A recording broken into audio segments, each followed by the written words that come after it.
Ante todo, manifestar mi complacencia por estar entre ustedes, con ustedes, impartiendo enseñanzas y colaborando en la formación, audición. ¿Qué? ¿Aló? ¿Aló? Ya, está bien.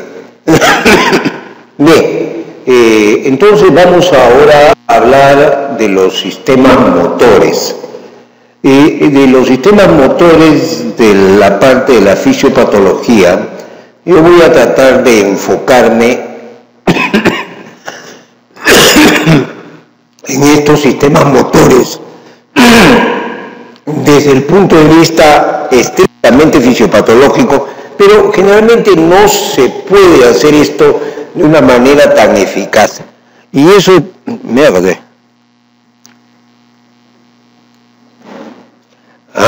A ver. ¿Aló? Ya. Bien, esto es sabotaje. Esto debe ser de Cayetano, alguno filtrado que está por acá. Bien. Bien. De nuevo falló, ¿no? ¿Aló? A ver. No sé si lo corregirá, pero está simpática. Bien. Sí, es posible, pero...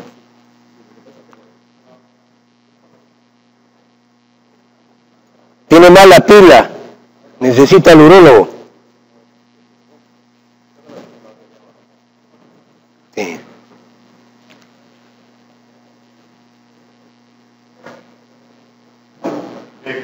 Ya, gracias, señor.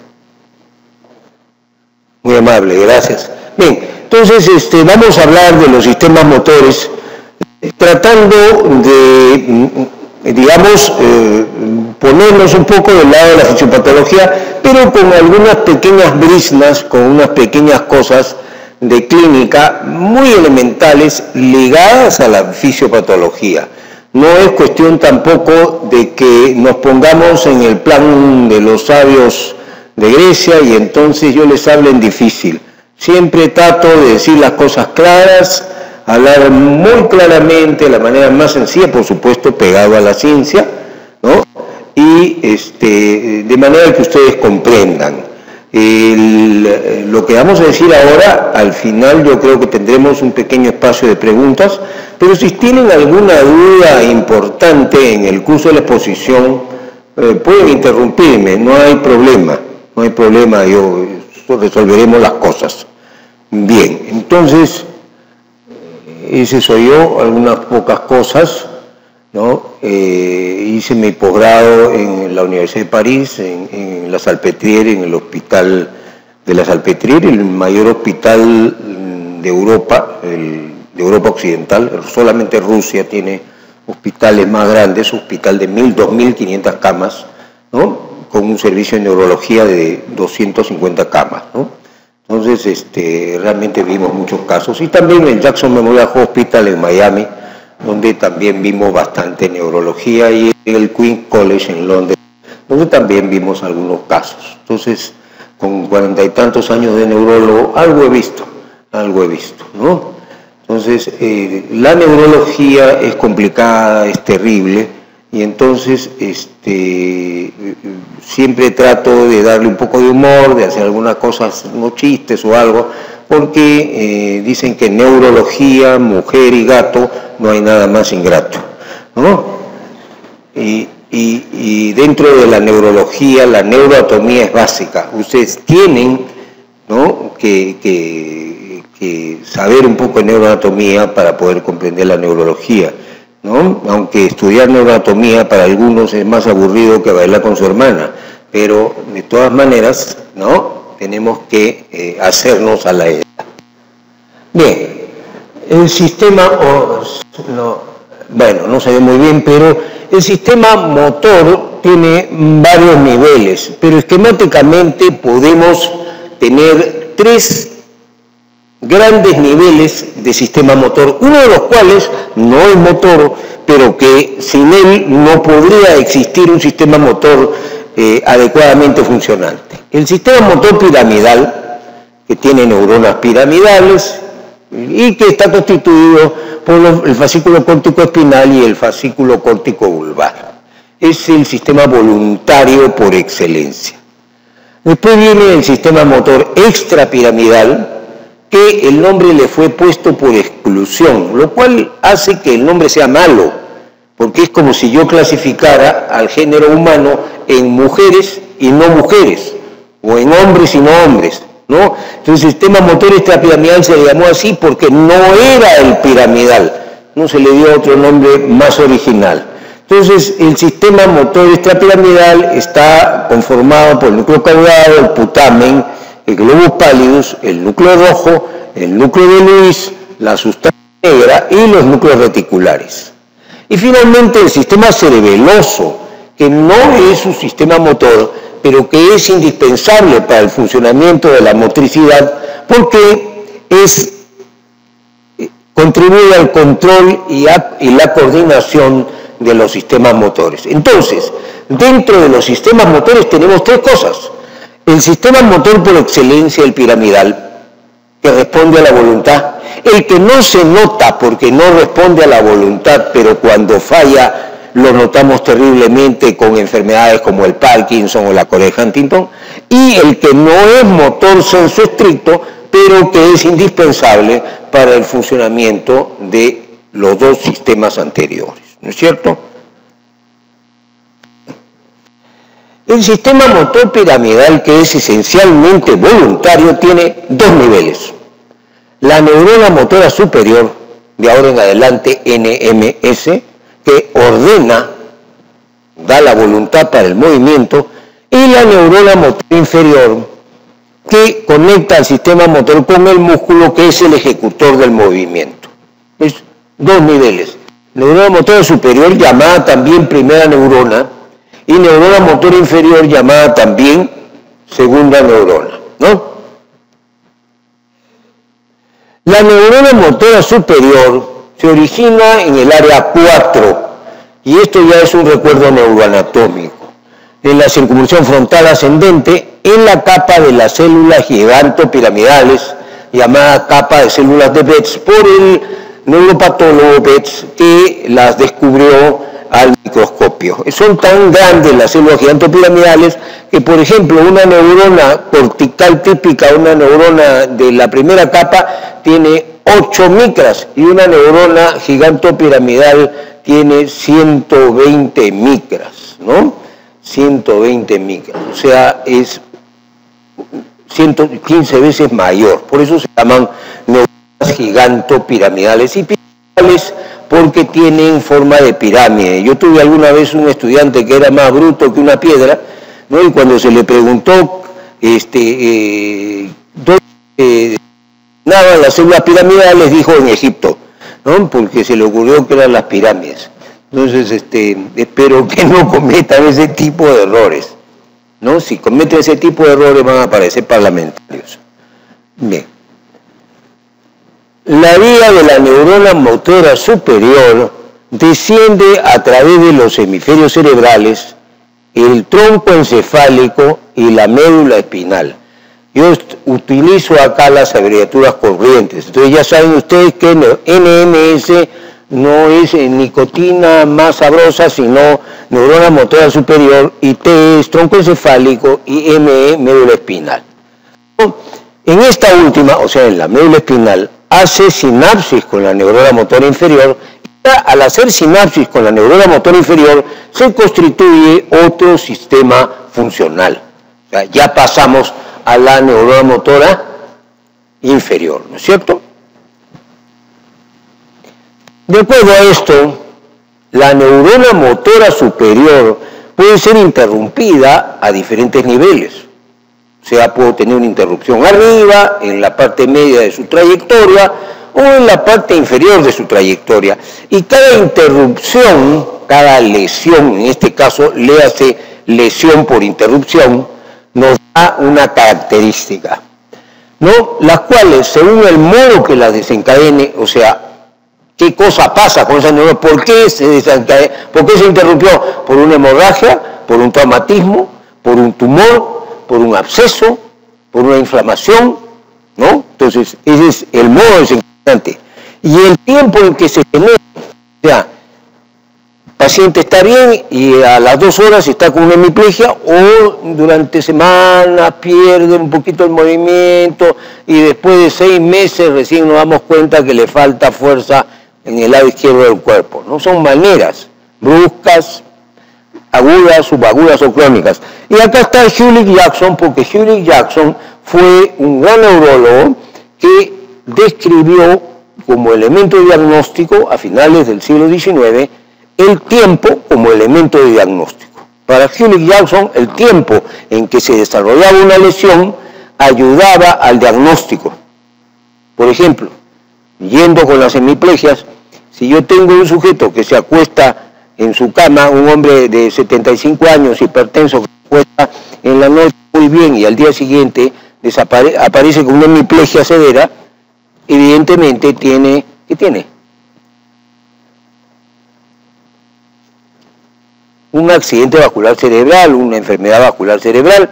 Pero si yo tengo un sujeto que poco a poco desarrolla una hemiplegia ligada a dolor de cabeza y náuseas y vómitos durante 2 meses, ya no puedo pensar en un accidente vascular cerebral, tengo que pensar en un probable tumor por las náuseas y vómitos que sugieren un síndrome de hipertensión endocraniana, ¿no es cierto?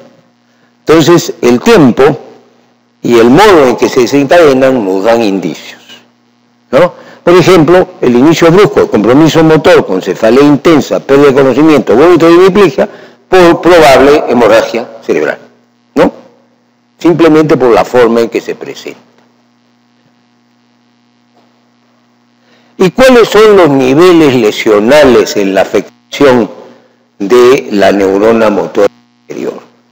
Si la neurona motora superior es lesionada a nivel de la corteza, cerebral, cualquier parte de la corteza, frontal, parietal, temporal, occipital o límbica, pero solamente, básicamente la corteza frontotemporal, que es por donde discurre la vía piramidal.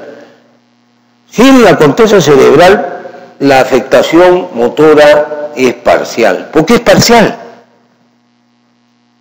Si es la corteza. Porque el homúnculo de Penfield del área 4, o sea, la extensión de las neuronas motoras en el área 4, es tan grande que es muy difícil que una lesión abarque absolutamente toda la corteza motora. Es muy difícil. Entonces siempre es a predominio del miembro superior, a predominio del miembro inferior, a predominio de la mano, de la cara, etc. Nunca es completa. Si es la corteza izquierda, la corteza izquierda es la corteza dominante. ¿Dominante para qué? Para el lenguaje, ¿no es cierto? Para nosotros los diestros. Para los zurdos, el 60% de los zurdos también tienen como corteza dominante para el lenguaje la izquierda, y solo el 40% de los zurdos tienen como corteza dominante para el lenguaje la derecha. Entonces yo estoy suponiendo acá que todo el mundo es diestro, por supuesto, para fines didácticos, ¿no? Entonces, si es corteza izquierda, hay en mi pareja derecha más afasia. Claro, porque estamos en zona del lenguaje. Si la afasia es motora y con marcado compromiso motor, o sea, afasia motora, una afasia no fluente, con ningún lenguaje, y con un marcado compromiso motor, el lóbulo frontal. ¿Por qué marcado compromiso motor? Porque el área de Broca está pegada a la circunvolución frontal ascendente donde están las neuronas motoras. Si la afasia es sensorial, o sea, el sujeto tiene una afasia fluente, pero no se le entiende ni hostia, habla, pero dice tontería y media, mezcla cosas, no entiende nada, afasia sensorial, y escaso compromiso motor. ¿Por qué escaso? Porque es en el lóbulo temporal, por ahí no pasa la vía piramidal. Sin embargo, a veces hay un compromiso motor por edema. Entonces, ¿qué pasa? Ese es en el lóbulo temporal. Vean ustedes cómo la manera de presentarse me indica la localización. Si es en la sustancia blanca subcortical, hay un déficit motor parcial y variable. ¿Variable por qué? porque depende de la extensión de la lesión. Puede ser, por ejemplo, un síndrome lacunar, un pequeño infartito de 2 o 3 milímetros que produce una discreta falta de fuerza muy localizada, ¿no? Y no hay afasia. ¿Por qué no hay afasia? Aunque sea izquierdo. En la sustancia blanca nunca hay afasia. ¿Ya? La afasia es consecuencia de lesiones de corteza dominante. Solamente hay 3 afasias que no son corticales. La afasia talámica del tálamo dominante, la afasia por lesión del fascículo arqueado o arcuato, que es el fascículo que comunica el área de Wernicke con el área de Broca, y la afasia por edema, o sea, cuando hay un gran edema y se disrumpen las neuronas de la zona del lenguaje. Estas 3 afasias son las únicas no corticales, pero todas las demás afasias son corticales de hemisferio dominante. Por lo tanto, en la sustancia blanca no hay afasia. Si usted tiene un paciente con afasia, pueden decir que ese paciente no tiene una lesión en sustancia blanca, o si la tiene es secundaria. Si es en la cápsula interna la lesión, la hemiplegia es severa. ¿Por qué? Porque por neuroanatomía sabemos de que por la cápsula interna pasa toda la vía piramidal junta en un pequeño fascículo apretado.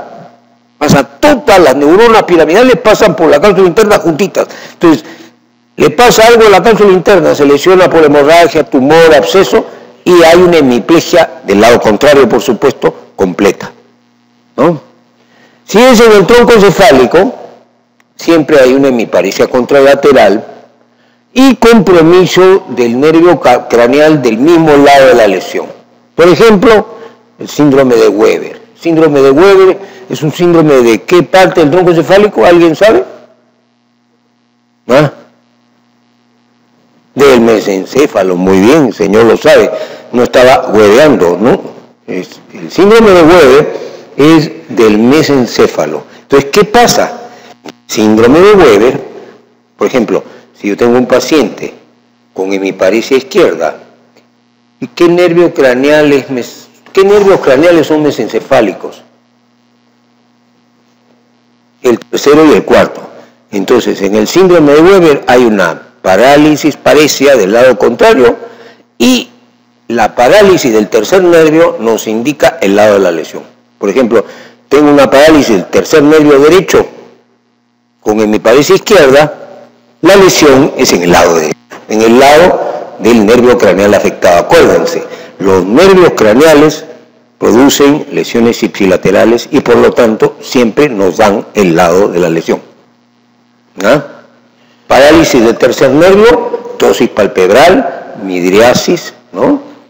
Y desviación del ojo hacia afuera. ¿Por qué desviación del ojo hacia afuera? Porque al no poder levantarse el ojo ni desviarse hacia adentro por las funciones del tercero, quien está preponderante es el sexto, que jala el ojo hacia afuera. Ojo hacia afuera, párpado caído como una cortina y midriasis, parálisis del tercero. Si es en región ventral del puente, se produce el síndrome de Lockett-In, que también se llama, estos son sinónimos, el estado deferente o el síndrome del cautiverio. Es un síndrome no tan raro, pero espectacular, porque al producirse una lesión de la porción ventral de la protuberancia, se produce la interrupción de absolutamente toda la vía piramidal. Y entonces, pero no hay alteración de la conciencia, porque la conciencia, ¿quién controla la conciencia? ¿Los curas? No, yo no me refiero a esa conciencia. La conciencia, el estado de estar despierto. ¿No? Algunos de ustedes no tienen una buena conciencia, no me refiero a la parte moral, sino que están ahí medio zampados, ¿no? Entonces, la está controlada en parte por el sistema activador reticular ascendente, el SARA, que va de la porción dorsal alta del bulbo raquídeo hasta el diencéfalo, pero todo por la parte dorsal. Entonces, si yo interrumpo la parte ventral de la protuberancia, ¿no? Si yo interrumpo la parte ventral de la protuberancia, produzco una parálisis completa con conciencia completamente conservada. pero como el sujeto no puede moverse en absoluto, no puede decir ni A. Entonces el sujeto con síndrome de Lockheed lo que tiene es una cuadriplegia completa, pero solo puede mover los ojitos, porque los ojitos, ¿quién los controla? El movimiento ocular, ¿quién lo controla? Básicamente, el mesencéfalo. Entonces, si el mesencéfalo está intacto, el sujeto puede subir, bajar. Entonces se desarrolla un caso que es ideal para una novela mexicana, ¿no? O sea, en las novelas mexicanas siempre hay paralíticos, sordos, hijos no reconocidos, ¿no? Y todas estas cosas. Entonces, un paralítico que no puede hablar, pero que, por ejemplo, puede decir sí parpadeando una vez y no parpadeando dos veces. Ideal para una novela mexicana, ¿no? En la médula espinal, cuando se lesiona la vía piramidal en la médula espinal, la primera neurona, hay parálisis del lado de la lesión y con un nivel claro, pues dependiendo de en qué parte de la médula se haya lesionado esta vía piramidal, ¿cierto? Entonces vean ustedes cómo estas pequeñas cosas nos permiten afrontar básicamente digamos, la localización. Las lesiones de la neurona motora superior producen, además de lo ya expuesto, parálisis espástica, ¿no es cierto? O sea, una parálisis con el tono muscular aumentado, ¿no? Y la lesión es adyacente al área 1-2, que es el área de la integración sensitiva, va a haber no solamente parálisis, sino hipoestesia e hipoalgesia, por el compromiso de la zona sensitiva del cerebro. La parálisis es contralateral si es antes del bulbo raquídeo, si es después del bulbo es ipsilateral. Acuérdense que la decusación piramidal o decusación motora se produce ¿dónde? ¿Dónde? ¿Dónde se produce la decusación piramidal, señorita? ¿Ah? En el bulbo raquídeo, en la unión del tercio superior con los dos tercios inferiores. ¿Ya? Perdón, con los dos tercios superiores con el tercio inferior. Entonces ahí se produce la decusación motora o decusación piramidal, ¿no? Entonces, antes de la decusación, la lesión es el lado contrario. Después de la decusación es el mismo lado y en la decusación se producen parálisis alternas. Además, los reflejos están aumentados. Toda lesión piramidal, no necesariamente al comienzo, pero evolutivamente produce aumento de reflejos. El tono muscular está aumentado y no hay atrofia. ¿Por qué? Porque la atrofia se produce solamente cuando el músculo pierde contacto con el nervio. Mientras el músculo no pierda contacto con el nervio, no hay atrofia. Entonces, estas son otras características de la neurona motora superior.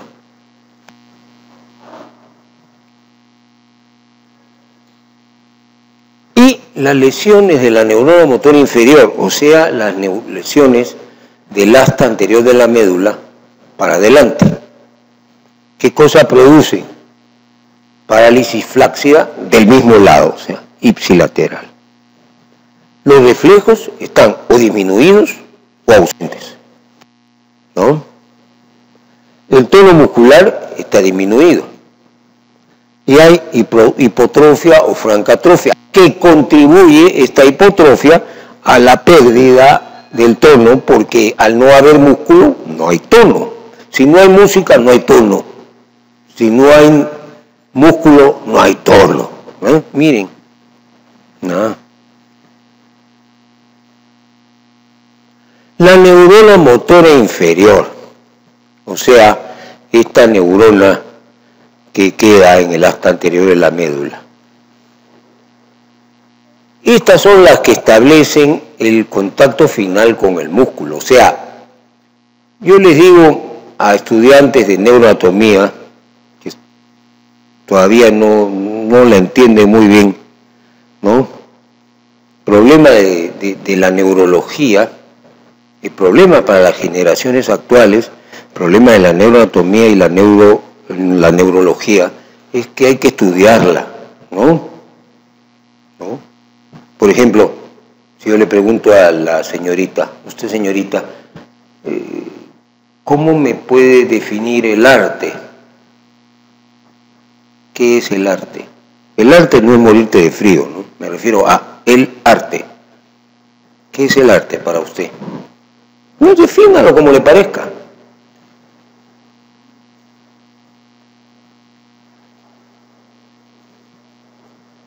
¿Perdón? ¿Cultural me dijo algo antes? ¿Ah? No, es que no lo escuché. ¿Qué me dijo? ¿Una superación cultural? Ah, una expresión cultural, sí, está bien. A la señorita, ¿no? Usted, por ejemplo, ¿cómo me puede definir, por ejemplo, la historia? ¿Qué es la historia? No, la historia en general.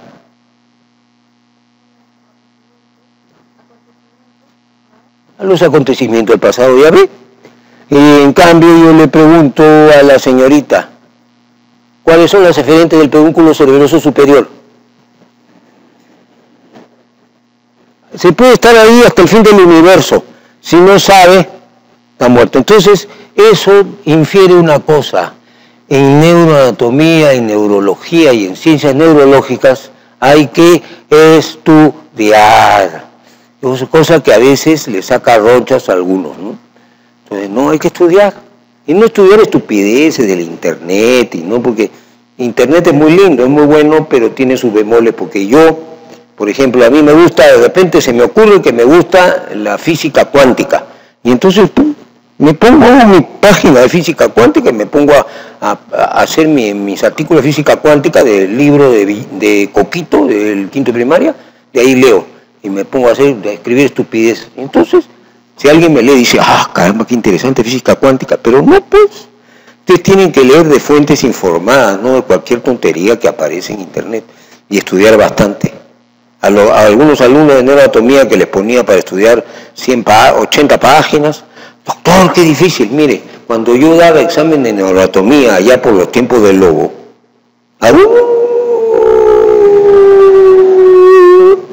¿ya? Yo estudiaba 1000 a 1200 páginas.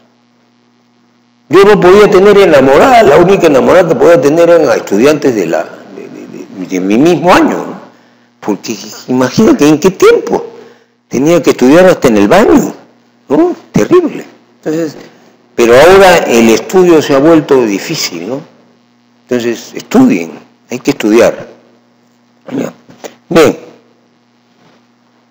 O sea, la neurona motor inferior establece el contacto final con el músculo. Por lo tanto, si establece contacto con el músculo, la lesión de la neurona motor inferior produce debilidad flácida, o sea, con pérdida del tono. Cada neurona motora hace contacto hasta con 200 fibras musculares, constituyéndose así la llamada unidad motora. Entonces, la unidad motora es la placa, ¿no?, mioneural, la unión del nervio con el músculo. O sea, la señal eléctrica que va a dar el sistema nervioso para que el músculo funcione. Cada segmento medular tiene un segmento muscular específico. Por tanto, podemos determinar el nivel medular comprometido.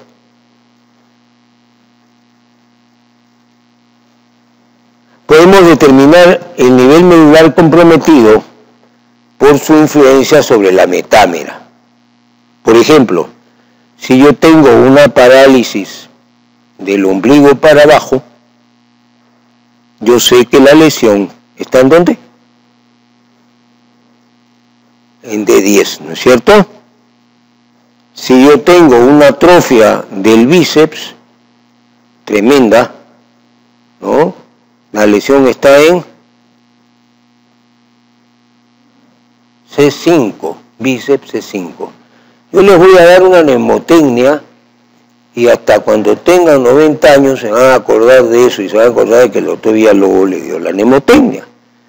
El reflejo bicipital, ¿qué hace? Hace esto, ¿no? ¿Y cuántos dedos me chocan en la cara? 5, C5, bíceps C5. ¿Ah? Entonces, eso es lo importante de las lesiones de este tipo, que el nivel lesional y el músculo comprometido me están indicando el nivel en el cual la lesión se produjo, ¿no es cierto? Por ejemplo, el reflejo patelar, ¿a qué nivel actúa? A ver, la señorita con aire de estudiosa del polo blanco. El reflejo patelar, ¿qué nivel explora o por qué nivel se da? L4, y también se van a acordar de mí, porque ¿qué músculo es este? Cuádriceps, ¿no? ¿Y cuántas fascículos musculares tiene cuádriceps? 4, L4. ¿Ya ven? Fácil. Es fácil. Cuando yo estudiaba anatomía, pues, en los tiempos del lobo, ¿no? Ya saben ustedes, hace una punta de años, ¿no? Todos los hombres nos sabíamos todas las ramas de la arteria carótida externa. Y las mujeres, bueno, algunas eran medio estudiosas, las sabían, pero siempre los hombres sabíamos. Y lo sabíamos porque habíamos inventado, o alguien había inventado una mnemotecnia que era de lo más obscena, que ni siquiera la puedo repetir acá porque hay damas, pero era una grosería completa, ¿no? Entonces, había una mujer, una chica de nuestra promoción, que era de lo más curiosa, entonces se dio cuenta, porque todos los hombres sabían. Y comenzó a preguntar y nadie le quería decir, porque el novio era un súper celoso. El novio era un tipo grandazo, fuerte, era más, él no se le podía mirar a la mujer, que tampoco era ninguna belleza, ¿no? Pero nadie la podía mirar, porque este le pegaba. Entonces nadie le quería decir, porque la otra también era media fufú, entonces, ay, le decían esa grosería, ¡ay, qué horror! Entonces, bueno, y alguien le dijo, pues, uno que le decíamos Pluto, que era igualito al perro Pluto, un flaco orejón, y Pluto le contó, pues, y entonces la otra le fue a decir al novio, mira, esto se aprende así, que por acá, ¿qué te ha dicho esa porquería? Y que fue a pegarle a Pluto, ¿no? Felizmente lo salvamos a Pluto. Bien.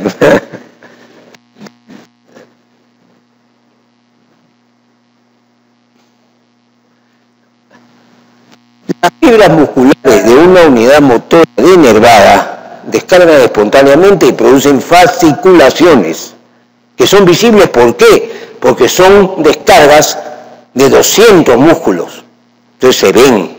En cambio, los músculos aislados denervados, los musculitos chiquititos, también descargan, pero como es uno o dos músculos, se producen fibrilaciones. Las fibrilaciones, para el ojo entrenado se pueden ver, pero es difícil, pero sí se detectan en la electromiografía.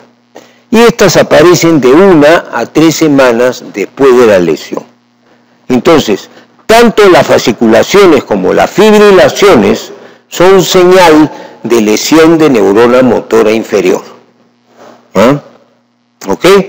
Las fasciculaciones fácilmente visibles, las fibrilaciones difícilmente visibles, pero comprobables con un examen electromiográfico, ¿no?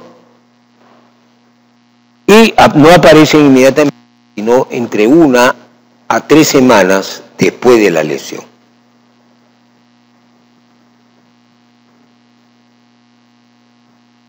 La unión entre el nervio y el músculo constituye la placa o unión neuromuscular, o sea, el secreto del mensaje nervioso para producir la acción muscular, la unión neuromuscular.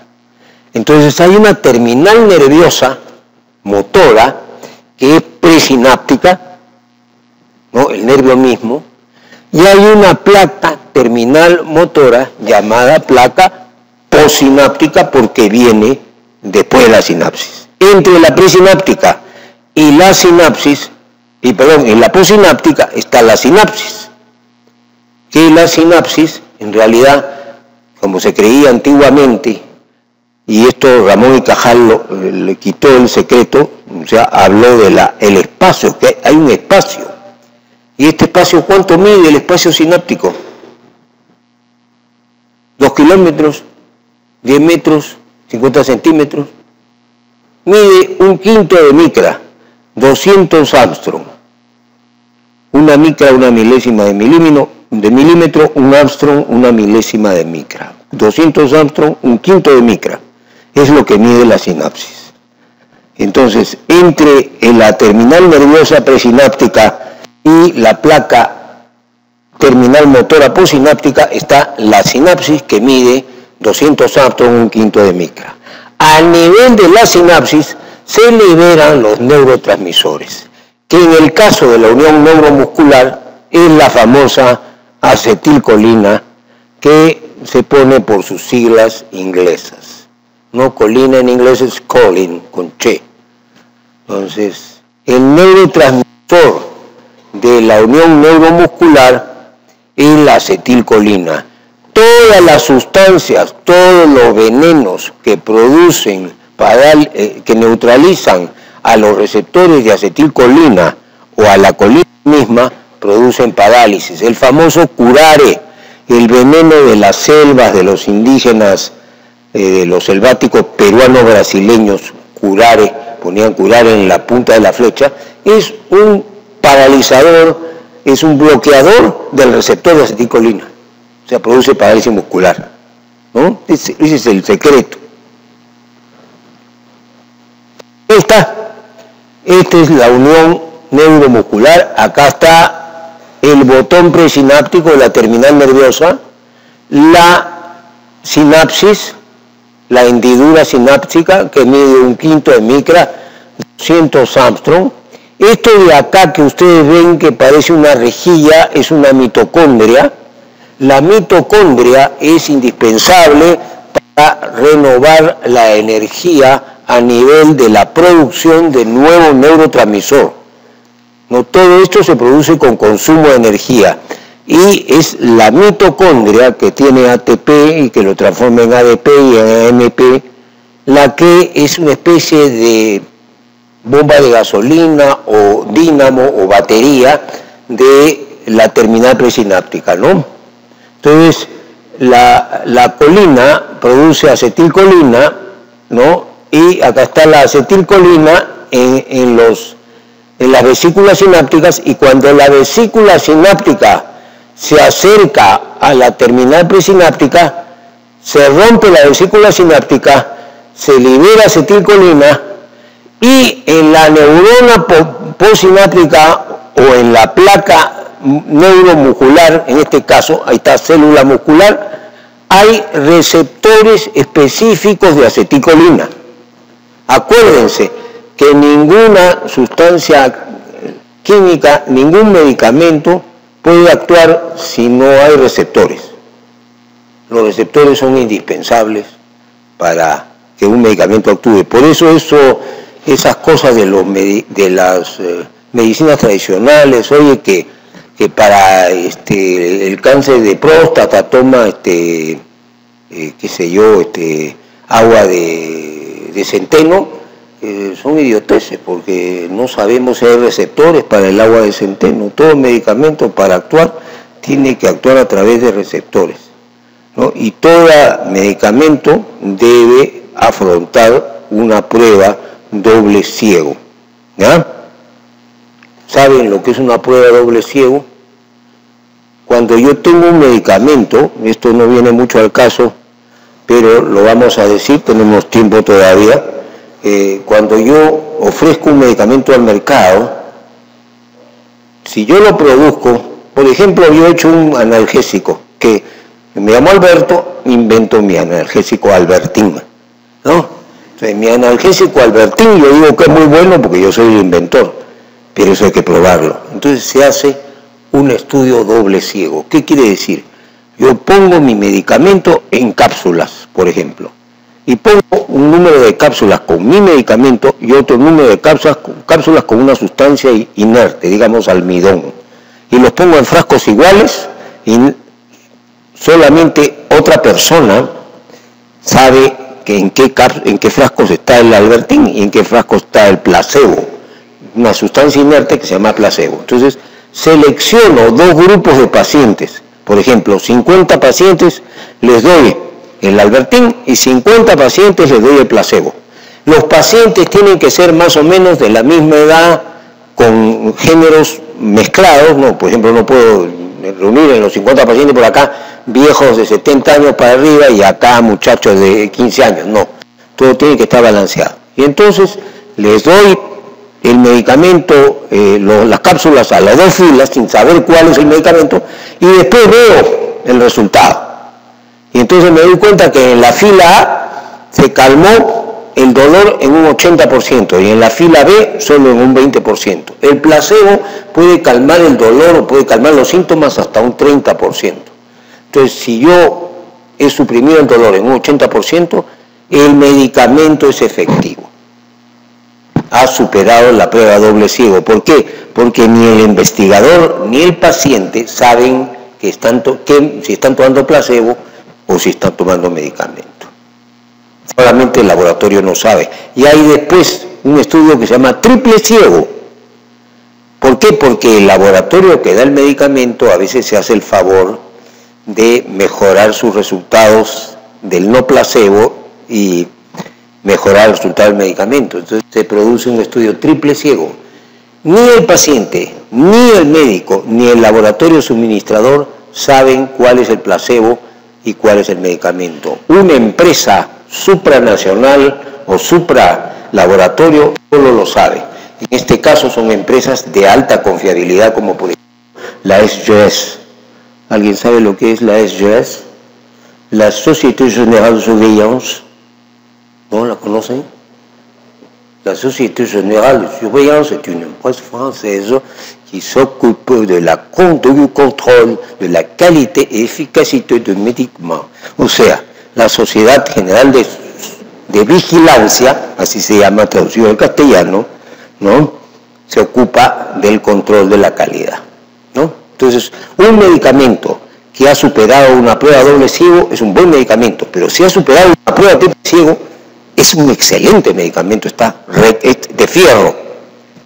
Ahora, en broma, nosotros saben hay una broma que dice, ¿qué cosa es una prueba doble ciego? Dos traumatólogos leyendo un electroencefalograma.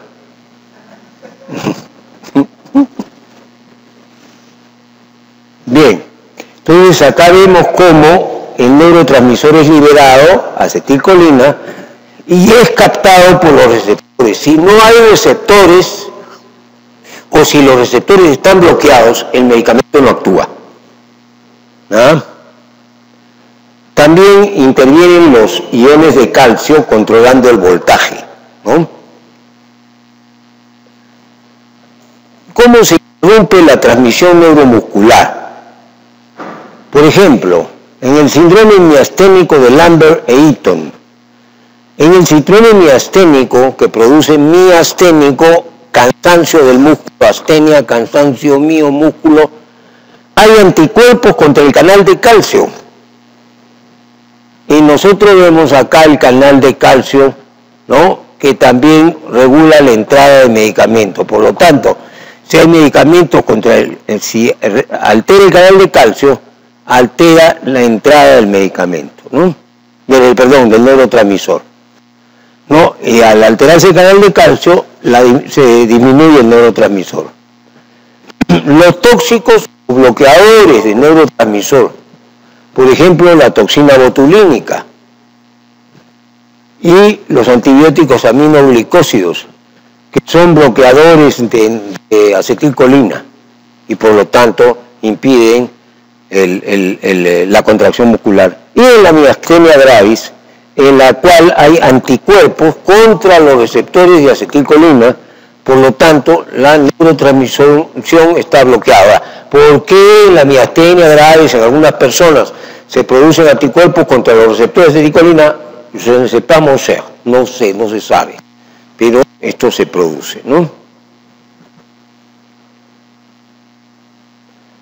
En estos tres últimos síndromes, o sea, en el síndrome miasténico Lamberito, en los tóxicos bloqueadores de neurotransmisores y en la miastenia gravis, en estos tres, ya no están presentes los signos de neurona motora superior y neurona motora inferior. ¿Por qué? Porque esto ya no es un problema de vía piramidal o de hasta anterior a la médula. Ya este es un problema molecular de la placa mioneural. Entonces ya los signos o síntomas se dan de otra manera, ¿no? En general hay debilidad sin atrofia o tampoco sin hipertonía, ¿no es cierto? ¿Por qué? Porque no se producen los fenómenos propios de la neurona motora inferior o superior. Los reflejos no están alterados, porque el reflejo miotático no está alterado. Botulismo, hay debilidad, hay diplopia, visión borrosa, ptosis y dilatación pupilar, ¿no? ¿Por qué se dilata la pupila? Porque el parasimpático está destruido y entonces predomina el simpático y la dilatación pupilar, que no es reactiva. O sea, si yo ilumino la pupila no reacciona. Eso se llama pupila no reactiva, ¿no? Y en la miastenia gravis hay debilidad progresiva al esfuerzo. Los pacientes miasténicos característicamente dicen: doctor, yo me levanto bien en la mañana, pero si tengo que ir a hacer una gestión y tengo que subir una escalera a un cuarto piso, ya cuando estoy en el segundo piso, tercer piso, ya no puedo más. ¿Por qué? Porque ha gastado toda su acetilcolina, sus receptores para acetilcolina están parcialmente bloqueados y entonces ya no puede seguir, ¿no? Una de las pruebas más fáciles para detectar miastenia gravis, que es buena para el Perú, porque acá, si salimos de Lima, Arequipa, Trujillo, Cusco o algunas ciudades, no hay nada, ¿no? Si yo estoy en Chumbivilcas o en la punta del cerro o en el medio de la selva y me llega un paciente del que sospecho que hay miastenia, bueno, simplemente lo que hacen es decirle, agarran su relojito, le miden la apertura palpebral con una reglita, 1 centímetro, miden cuánto mide, y le dicen que parpadee durante 1 minuto. El miasténico no pasa de los 30 segundos, realmente los párpados, la apertura palpebral disminuye sensiblemente o incluso los párpados se cierran. Eso, ese simple test, es diagnóstico de miastenia gravis. Y lo pueden hacer en la punta del cerro, en Chumbivilcas o en 15.000. Bien.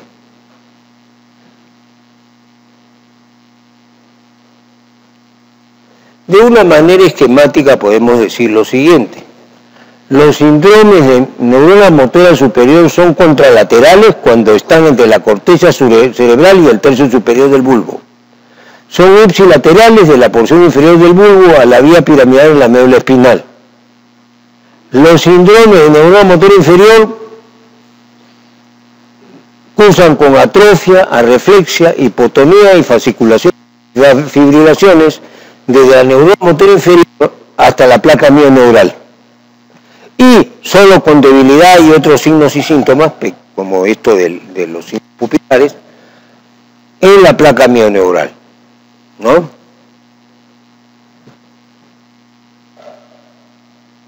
El sistema motor extrapiramidal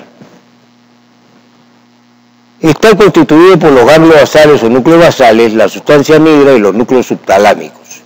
El núcleo subtalámico de Lewis tiene 3 circuitos básicos: uno que da a la corteza, a los ganglios basales, al tálamo, sobre todo al núcleo ventrolateral del tálamo, y de nuevo a la corteza, en un circuito de feedback. Después el famoso sistema negro estriado, que es el sistema básico para el Parkinson, entre la sustancia negra y el cuerpo estriado, ¿no?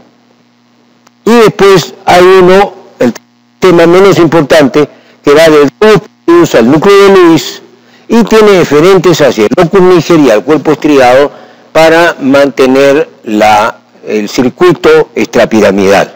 Acuérdense que los síndromes extrapiramidales entonces no dependen como los síndromes, no producen como los síndromes piramidales o como los síndromes de neurona motora inferior parálisis, sino que producen dificultad respiratoria. el sistema regula la fluidez, amplitud, velocidad e inicio de los movimientos. Por lo tanto, si regula fluidez, si regula amplitud, velocidad e inicio, no hay parálisis, pues, porque no destruye al sistema motor, sino que lo hace funcional con torpeza. No hay parálisis, sino dificultad motora. O sea, el síndrome extrapiramidal es un síndrome de dificultad motora variable, ¿no? Esta lesión produce, las lesiones de esos tres sistemas producen los síndromes extrapiramidales, que están caracterizados por temblor y otros movimientos anormales, temblor, tics, corea, ¿no? Distonías, ¿no? La tortícolis espasmódica famosa, o sea, esos son movimientos anormales. La rigidez, que es una rigidez en rueda dentada. El paciente está rígido, camina como si... Ahí tenemos por ahí un profesor que le está iniciando el Parkinson y en la universidad y le dicen planchado con terno y todo. Bueno, rígido. Hay disminución de los movimientos asociados. Nosotros caminamos con movimientos asociados. Los parkinsonianos caminan sin movimientos asociados, ¿no? No hay el balanceo propio, ¿no? Hay hipoquinesia, o sea, la velocidad del movimiento disminuye, ¿ah? Son muy lentos, ¿no? Amimia, o sea, no hay expresión facial. La cara de póker del parkinsoniano, son buenos para jugar póker. Tienen que tener un full, una escalera de Royal, 4 haces y están, ¿no? Viene un parkinsoniano a decirme, doctor, qué suerte tengo, Jennifer López me ha dicho que quiere estar conmigo toda la noche. Me he sacado la tinca y la lotería en la Florida. Y se ha muerto mi abuelita y he heredado 30 millones de dólares. Doctor, qué feliz estoy, ¿no? Su cara amímica del parkinsoniano. Por ejemplo, cuando yo examino a parkinsonianos iniciales, les hago algunos chistes, algunas cosas y veo la expresión facial.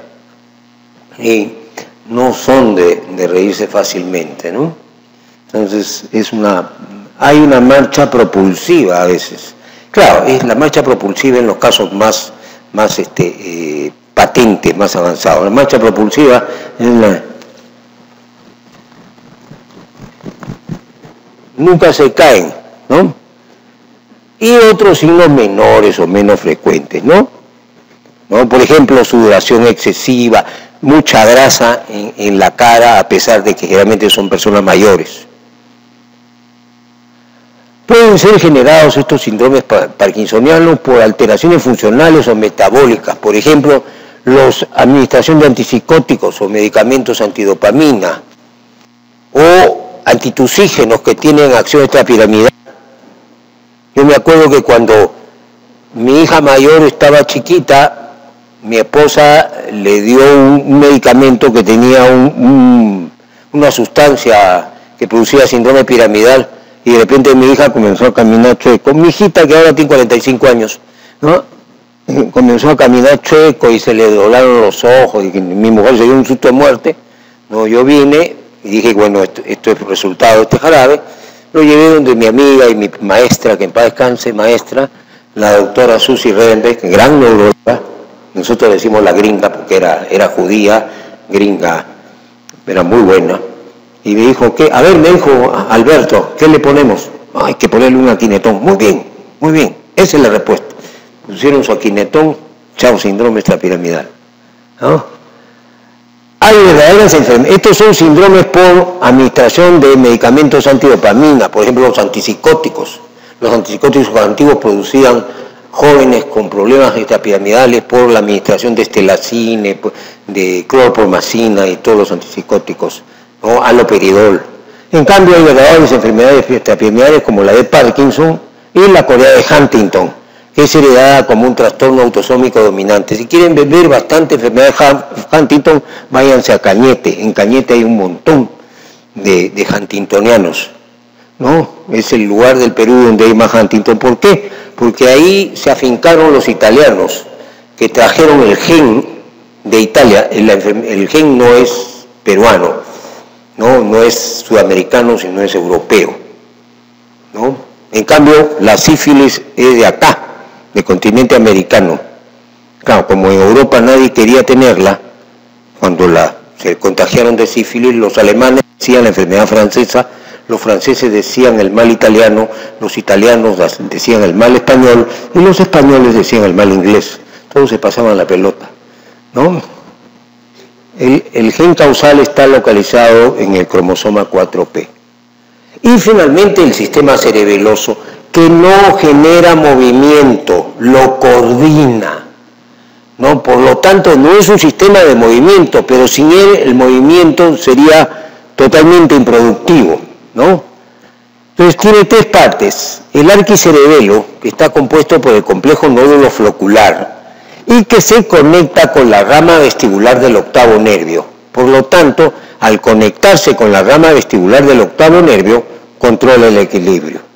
El paleocerebelo, lóbulo anterior del cerebelo, tiene aferentes espinos cerebelosas y controla el tono, y el neocerebelo, que está localizado en el lóbulo posterior, su aferente es la vía córtico-pontocerebelosa, o sea, una colateral de la vía piramidal. La vía piramidal desciende por el tronco encefálico y al llegar a la protuberancia ingresa al lóbulo posterior del cerebelo por el pedúnculo cerebeloso medio, que en su mayoría está constituido por esta colateral, y llega al núcleo dentado y hace sus conexiones. Y las eferentes es la vía dentorrubro tálamo cortical, que se dirige al núcleo ventrolateral del tálamo y a la corteza motora y coordina el movimiento. Este síndrome cerebeloso produce alteración del equilibrio por sus conexiones con el octavo nervio. Produce hipotonía, ¿por qué? Porque las aferentes que vienen, las espinas cerebelosas que vienen de los músculos, no pueden funcionar adecuadamente. Ataxia, porque el sujeto al perder el equilibrio tiene que ampliar la base de sustentación y hacer la marcha famosa atáxica. Dismetría, discronometría y adiadococinesia. Dismetría, la imposibilidad de realizar un movimiento adecuado a un punto adecuado. Se le dice la simple prueba, toque la punta de la nariz con la punta del dedo, nunca le da la punta de la nariz, se mete el dedo al ojo, pone el dedo por acá, pero nunca le da la punta. Discronometría, el movimiento no está compuesto por cuantas iguales de movimientos, sino por movimientos desiguales. Por ejemplo, corto, largo, corto, corto, largo. Discronometría. Y adiadococinesia, incapacidad de realizar movimientos alternos, pronosupinación.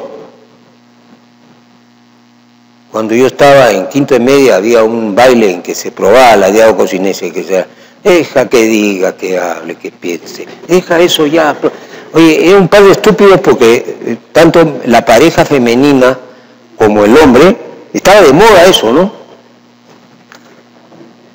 Entonces nos poníamos así, frente a frente, y comenzaba, deja que diga, que hable. Adiadococinesia, perfecta. Deja eso ya, pronto ya, que no estoy haciendo nada, tú tampoco, no es malo que bailemos muy juntitos frente a ti. Ven a bailar, amor y bailar. Y ya comenzaba el baile y bailábamos. Adiadococinesia. ¿Ah? La voz es candida, la voz está partida.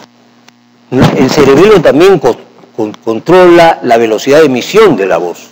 Entonces, el cerebeloso tiene la voz, tengo un problema cerebeloso, ¿no? Hay reflejos pendulares, o sea, yo pongo al paciente en la camilla, le hago el reflejo patelar y la pierna queda balanceándose porque no hay el antagonista que refrene el movimiento. Por lo tanto, la maniobra Stuart-Holmes es negativa. ¿Ya? ¿Conoce la maniobra Stuart-Holmes? ¿No? La maniobra Stuart-Holmes.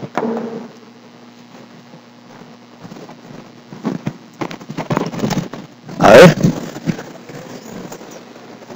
Jale mi mano para atrás. Para allá. Jale fuerte. Yo le suelto la mano y la señorita tranquilamente controla el movimiento porque tiene su cerebelo bien. Pero por si acaso le pongo mi mano acá, no vaya a ser que sea cerebelosa. Si es cerebelosa, sea un puñete en el ojo. Esa es la maniobra de Stuart Holmes. Ahora no salto de nuevo porque de repente me caigo.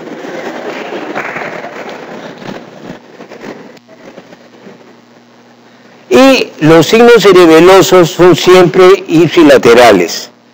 Y colorín colorado, este cuento se acaba. Gracias.